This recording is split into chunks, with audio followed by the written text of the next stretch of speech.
नमस्कार दोस्तों, स्वागत है आप सभी का study with Santosh YouTube educational channel पर। दोस्तों, जैसा कि आप जानते हैं, एचएसएससी की जो कंपटीशन एग्ज़ाम्स की परीक्षाएं हैं वो काफ़ी नज़दीक आ चुकी हैं। तो हमने भी अपनी कमर कस ली है, आप भी अपनी कमर कस लीजिए। इंग्लिश स्टार्ट कर चुके हैं। इंग्लिश का पार्ट 5 है कंडीशनल टेंस। कंडीशनल टेंस पर कभी कभार एक क्वेश्चन बन जाता है। ज़्यादा बड़ा टॉपिक नहीं है, आसान टॉपिक है, एक बार देख लीजिए। एक बार ही करेंगे, 5-7 एग्जाम्पल करेंगे, आपको समझ में आ जाएगा। तो दोस्तों, आप अपने वीडियो को स्टार्ट करते हैं।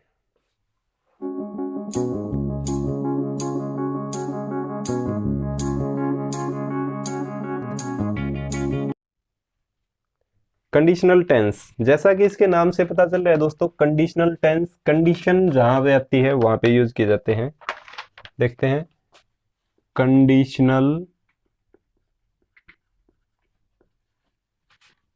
टेंस। ठीक है, तो कंडीशन कैसे आएगी? अगर यदि हमारे सेंटेंस में इफ का प्रयोग हो रहा है तो इसका मतलब क्या है, वहां पर कंडीशन दी गई है। तो एक होता है इफ। सेंटेंस को हमारे दो पार्ट्स में तोड़ेंगे जिनको हम क्लोज कहेंगे। तो ये होता है इफ क्लोज, और दूसरा जो है उसको मान लेते हैं, बोल देते हैं मेन क्लोज। ठीक है, इफ क्लोज में क्या होता है? इफ क्लोज में किसी कंडीशन, ठीक है, कंडीशन दी जाती है तो कोई, या की जाती है सिचुएशन दी जाती है। ठीक है, कंडीशन या सिचुएशन के बारे में क्या करता है, बात करता है वो, यानी टॉक करता है। कंडीशन या सिचुएशन की जो बात करता है वो इफ क्लोज में करता है। और उसके बाद आता है मेन क्लोज। मेन क्लोज में किस चीज की बात करता है वो? रिजल्ट की बात करता है कि इस कंडीशन की वजह से क्या रिजल्ट निकला। ठीक है, तो अगर सेंटेंस में आपको इफ मिल रहा है तो वो क्या है, इसका मतलब वहां पर कंडीशनल टेंस का यूज किया गया है। ठीक है, अब कंडीशनल टेंस कितने टाइप के होते हैं वो देखते हैं। जैसे यहाँ लिखते हैं कंडीशनल्स। कंडीशनल्स जो होते हैं वो 3 टाइप के होते हैं। ठीक है, फर्स्ट टाइप, सेकंड टाइप और थर्ड टाइप के कंडीशनल। ठीक है, 3 टाइप के कंडीशनल होते हैं। कंडीशनल टेंसेज में क्या होगा, जो सेंटेंस जो हमारा होगा वो 2 पार्ट्स में होगा। ठीक है, बीच में जनरली कोमा मिलेगा। जो पहला पार्ट्स होगा यानी जो पहला क्लोज होगा उसमें इफ मिलेगा। इफ यानी कंडीशन या सिचुएशन के बारे में बात की जाएगी, और उस कंडीशन या सिचुएशन की वजह से रिजल्ट क्या निकला वो उसके मेन क्लोज में मिलेगा। ठीक है, तो जो फर्स्ट टाइप के जो होते हैं उसके अंदर क्या होता है, देखो, इफ की तो बात की गई है, सबसे पहले तो इफ मिलेगा। ठीक है, फर्स्ट टाइप में क्या होता है, वर्ब की फर्स्ट फॉर्म का यूज होता है। ठीक है, वर्ब की फर्स्ट फॉर्म तो आपको पता ही है।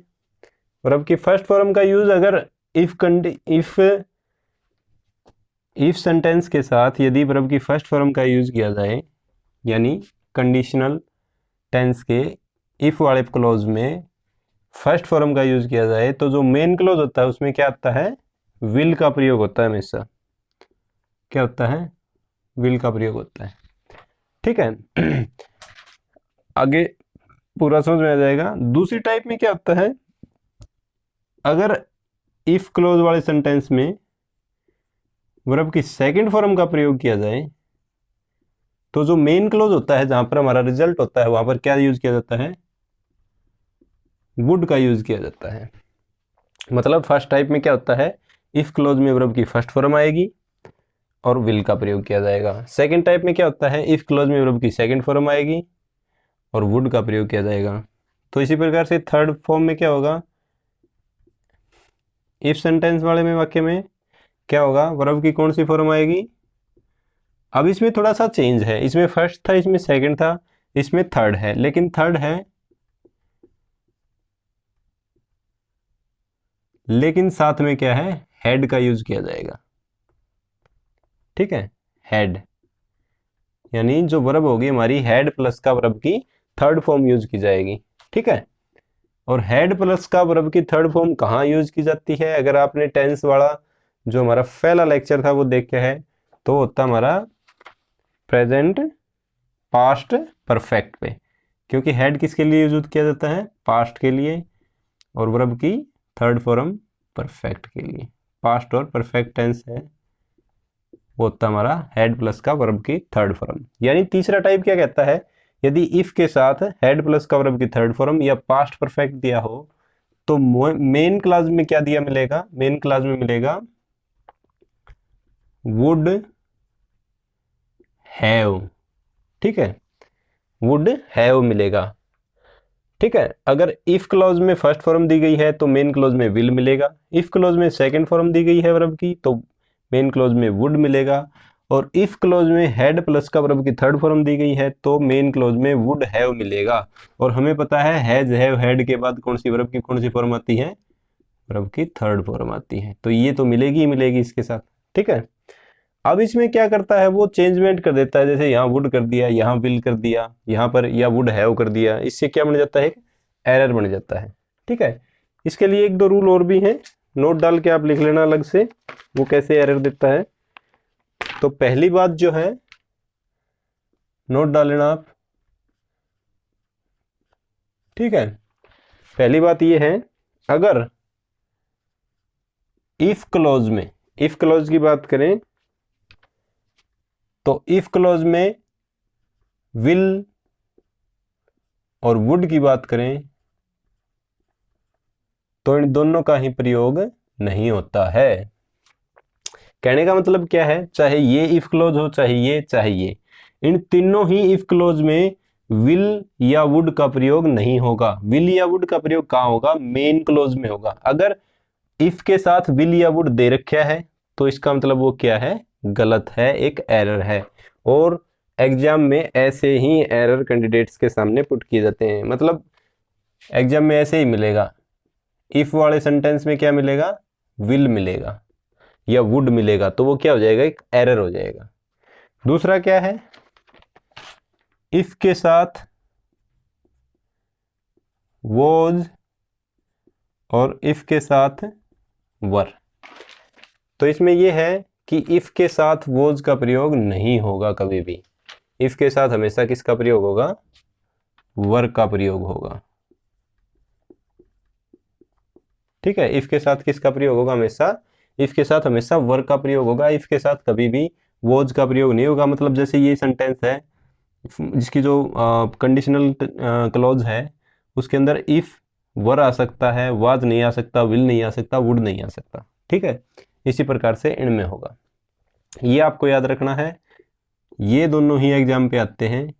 कैसे आएगा, इफ जो वाला जो क्लोज होता है उसमें विल देगा, इफ वाले में वुड देगा, या इफ वाले में वाज करके वो देगा। सिंपली इतना ही है। अब इसके एग्जांपल्स करते हैं एक एक, और उसके बाद एक एक दो दो उसकी प्रॉब्लम कर लेंगे। ठीक है,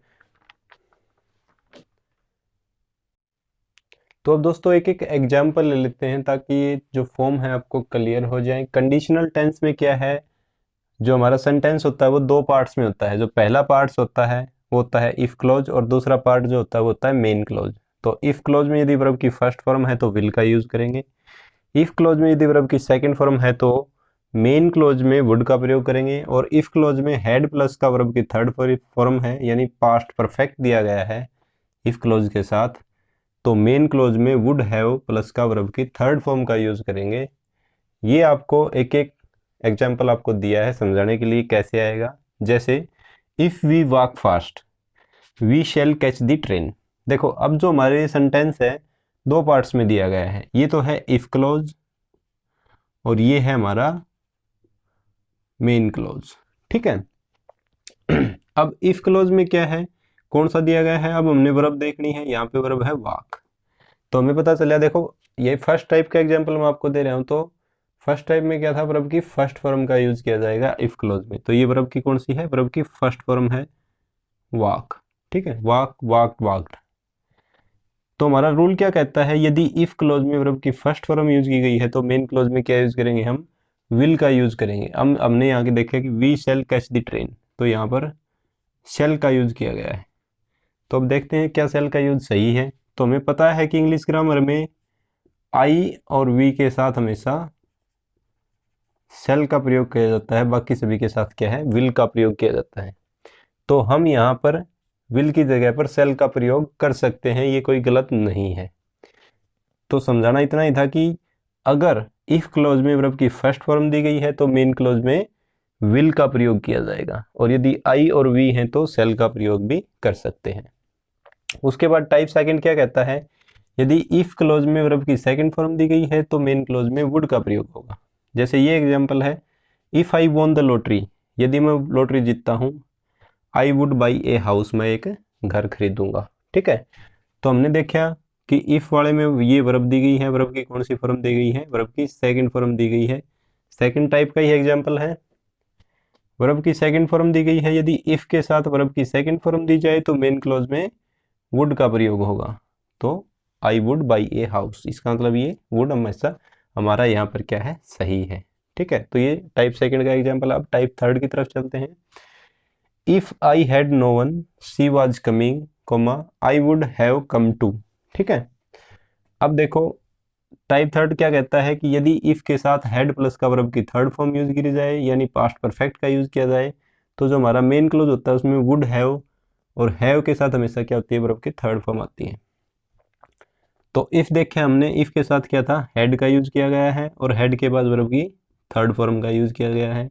तो इसका मतलब ये क्या है, पास्ट परफेक्ट है। तो इफ के साथ यदि पास्ट परफेक्ट यानी हेड प्लस वर्ब की थर्ड फॉर्म का यूज किया जाए तो मेन क्लॉज में वुड हैव, ठीक है, वुड और प्लस का हैव और वर्ब की थर्ड फॉर्म का यूज किया जाता है। ठीक है, ऐसे है। तो इसमें मतलब ये रूल को फॉलो कर रहा है, वुड हैव और वर्ब की थर्ड फॉर्म का यूज किया गया है। देखो दोस्तों, जो कम का जो केस है वो काफी ट्रिकी है, बच्चे इसको पकड़ भी नहीं पाते। कम, केम और कम, इसकी जो पहली और थर्ड फॉर्म होती है वो सेम होती है, और जो बीच वाली फॉर्म होती है वो केम होती है, CAME। तो यहां पर वो क्या कर सकता था, हैव के बाद वर्ब की सेकंड फॉर्म लगा सकता था इजीली, और इसको बच्चे पकड़ भी नहीं पाते। तो आपको याद रखना है ये तीनों ही रूल। अब ये आपको समझ में आ गए होंगे, तो अब इसके ऊपर बेस्ड 2-4 एग्जाम्पल कर लेते हैं ताकि आपको ये रूल ज़्यादा समझ में आ जाए। तो दोस्तों अब कुछ एग्जाम्पल्स कर लेते हैं, कुछ एरर डिटेक्ट कर लेते हैं ताकि ये चीज़ आपको क्रिस्टल क्लियर हो जाए कंडीशनल टेंस के बारे में। ये टेंस के ऊपर हमारा आखिरी लेक्चर है, इसके बाद टेंस कम्प्लीटली समाप्त हो जाएंगे। अगर आपको कोई समस्या रह जाए तो आप हमें कमेंट करके बता सकते हैं। जैसे पहला एग्जांपल है, ये तो हमने लिख ही रखा है, टाइप लिख रखे है, आपको बता दिया। यहाँ पर ये नोट लिख रखा है कि इफ़ के साथ विल वुड नहीं आते, नहीं वाज आता है, इफ़ के साथ हमेशा वर आता है अगर आता है तो सबसे पहला जो सेंटेंस है वो हमारा कहता है, if you had just hinted at your difficulty I would most certainly help you. ठीक है, तो सबसे पहले हमने क्या देखा कि इफ़ दिया गया है, तो इसका मतलब ये क्या है, हमारा एक कंडीशनल टेंस है। उसके बाद आगे चले तो उसके बाद हमें हैड मिला, और जस्ट के बाद हमें क्या मिला, हिंटेड मिला।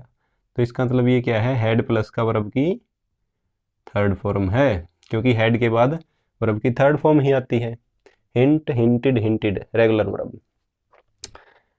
अगर इफ क्लोज में हैड प्लस का वर्ब की थर्ड फॉर्म दी जाए तो मेन क्लोज में क्या होता है, वुड हैव प्लस का वर्ब की थर्ड फॉर्म होती है। तीन ही बात तो याद रखनी है, फर्स्ट फॉर्म हो तो विल, सेकंड फॉर्म हो तो वुड, और थर्ड फॉर्म यानी हैड प्लस का वर्ब की थर्ड फॉर्म हो तो वुड हैव प्लस का वर्ब की थर्ड फॉर्म होगा मेन क्लोज में। अब मेन क्लोज यहाँ से स्टार्ट हो रहा है, वुड, आई वुड, वुड दिया है, मोस्ट सर्टेनली हेल्प यू।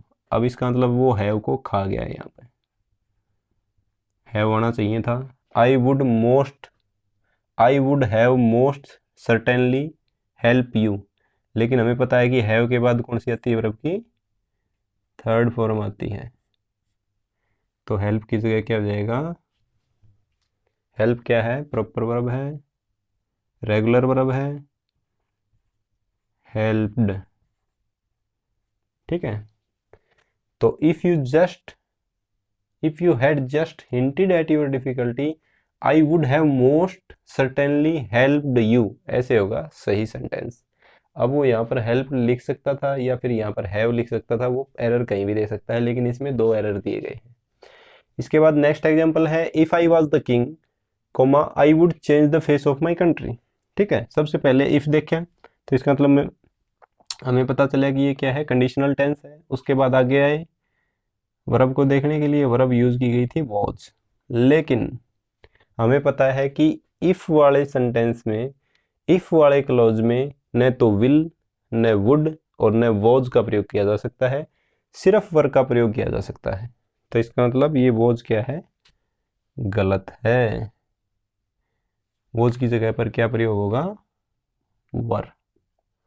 वर सही रहेगा। If I were the king I would change the face of my country.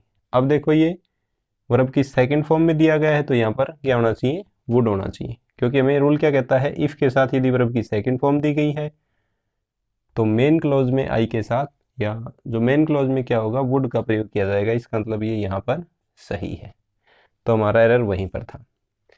Next example है नंबर 3 पे, if you will come tomorrow we can go to the market and do our own shopping.